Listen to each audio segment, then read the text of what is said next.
AP CM Chandrababu మంగళవారం ప్రకాశం జిల్లాలో పర్యటించనున్నారు. కనిగిరిలో నూతనంగా ఏర్పాటు చేసిన ఎంఎస్ఎంఈ పార్కును ఆయన ప్రారంభించనున్నారు. ఈ మేరకు ఏర్పాట్లను మంత్రి డోలా శ్రీ బాల వీరాంజనేయ స్వామి పరిశీలించారు.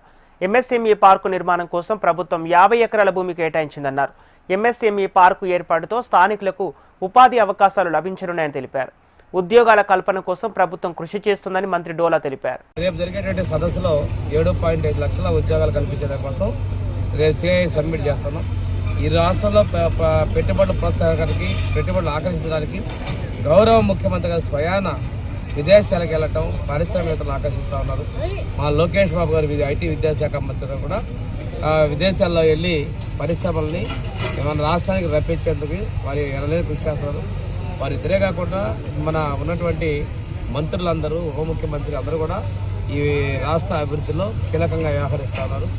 ఈరోజు విశాఖపట్నంలో డేటా సెంటర్ తీసుకురావడం కావచ్చు, అదేవిధంగా ఇది అమరావతిలో క్వాంటా సెంటర్ తీసుకురావచ్చు.